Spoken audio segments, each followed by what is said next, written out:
Hi everybody, it's your old pal Chuck, and I am back with another review. Today we are taking a look at the final figure from the Transformers Collectors Club Figure Subscription Service 4.0.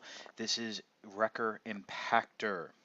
Impactor is a straight repaint retool of the Rook mold with a new head, and I want to mention right off the bat that on looking through my camera, this figure is coming off as more blue than it is. It's actually purple with the highlights being more of an orange.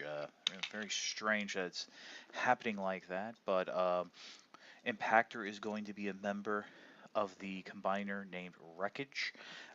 Really don't know much about it. This is really the instructions were the first I was hearing of it. So yeah, rolls very nicely, looks good in vehicle mode. Let's take a look at robot mode. For some reason, the club decided to include the weapons assortment that was originally released with Generations RC.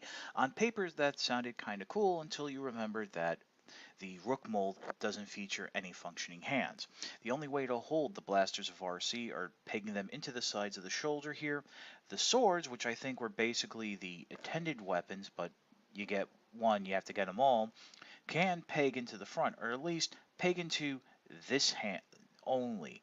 Unfortunately, the hand on the arm here is just a little too big for the sword or the combiner port and claw to peg into, which is a little disappointing because you do end up with accessories off to the side.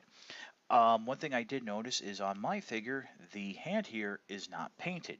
Other than that, we do have a little bit more of that orange yellow. Again, I apologize for the purple coming off as blue. Here's a little look at the new Impactor head. I guess it's very nice. I'm really not familiar with the character.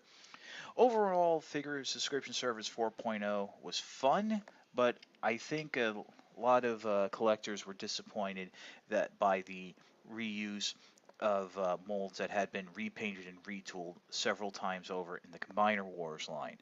Uh, the excitement died off very quickly by the time these figures were released, and I don't think there's a lot of interest. With that said, Impactor might be able to be found on the secondary market for a reasonable price. I wouldn't pay more than between $50 and $60. Keep in mind, you'll be getting a lot of extra accessories that, depending on your figure, you won't be able to use. This is your old pal Chuck for Impactor. We will see you next time.